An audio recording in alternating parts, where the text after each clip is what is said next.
Eto na nga mga chong, marami tayong basketball updates. Christian Stan Hardinger, bakit nga ba hindi maglalaro sa PBA All-Star? Kupunan ni Justin Brownlee sa Indonesia na Pelita Jaya, sobrang laki ng ine-expect kay Justin Brownlee.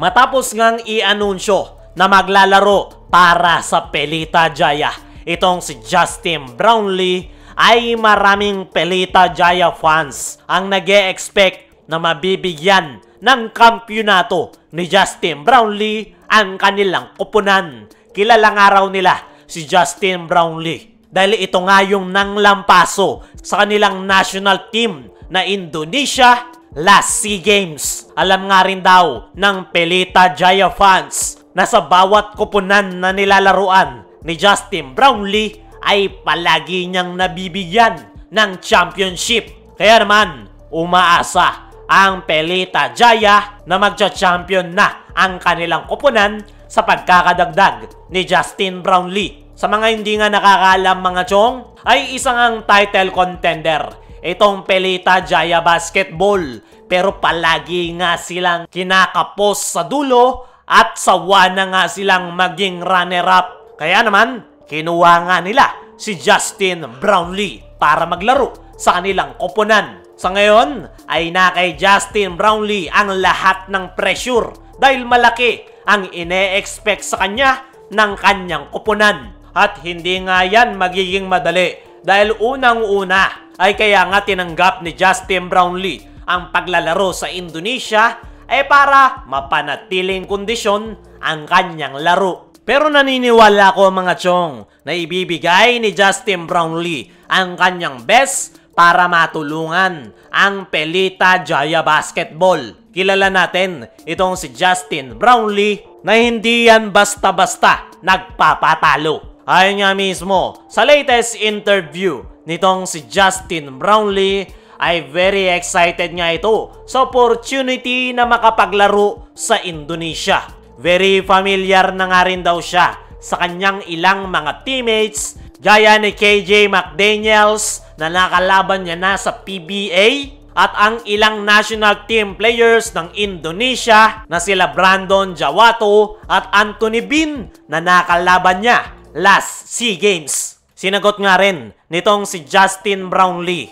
ang malaking expectation sa kanya ng Pelita Jaya Basketball fans na every time naman daw na naglalaro siya ng basketball, kahit anong kupunan pangaraw ang kanyang laruan, ay ibinibigay niya nga daw ang kanyang best para makatulong. Patungkol naman sa gustong mangyari ng Pelita Jaya fans na mag-champion ngayong season, ay ang sagot ni Justin Brownlee ay masyado pangaraw maaga para sa championship conversation. Lahat naman daw ay gustong makuha ang kampyonato. At bago nga raw sila makarating dyan, ay kailangan nilang mag-focus sa kanilang mga upcoming games. Dagdag pa ni Justin Brownlee ay step by step nga raw ang kinakailangan at hindi nila kailangang madaliin. Every game is important.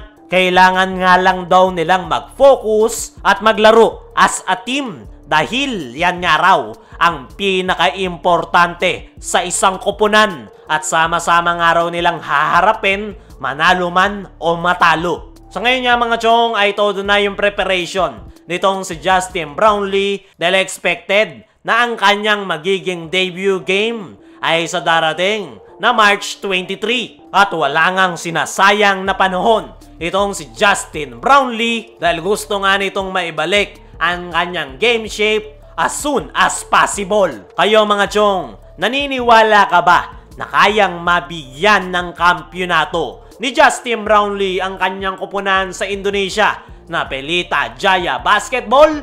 I-comment mo lang dyan sa ibaba. Dumako naman tayo dito sa kabilang balita. Christian Stan Hardinger, bakit nga ba hindi maglalaro sa PBA All-Star? Kukulangin nga ang Team Japet ngayong PBA All-Star dahil sa pagkawala nitong si Christian Stan Hardinger. Isang malaking sayang nga yan mga chong dahil isa nga si Christian Stan Hardinger sa pinaka-inaabangan ngayong PBA All-Star dahil siya pa naman sana ang magre-represent sa Barangay Ginebra sa Obstacle Challenge.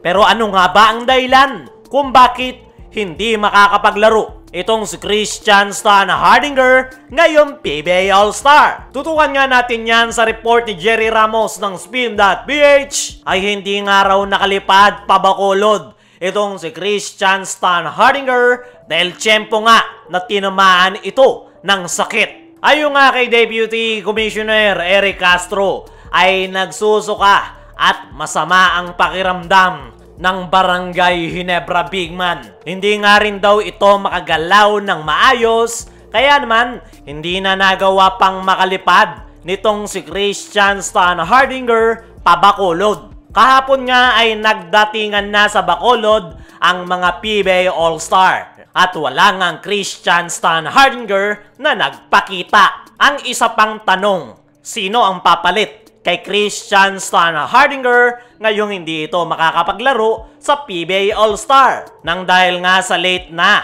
at nasa Bacolod na yung mga PBA All-Star ay wala na nga raw magiging replacement player sa position ni Christian Stan Hardinger. Ibig sabihin, bawas ang lineup ng Team Japet sa pagkawala ni Christian Stan Hardinger. Ayon nga sa ating mga source na malapit sa Barangay Ginebra, ay sobrang excited nga raw ni Christian Stan Hardinger na makapaglarong muli sa PBA All-Star. Pero nang dahil nga daw sa hindi inaasahang pangyayari ay naudlot ang paglalaro ni si Stan sa PBA All-Star.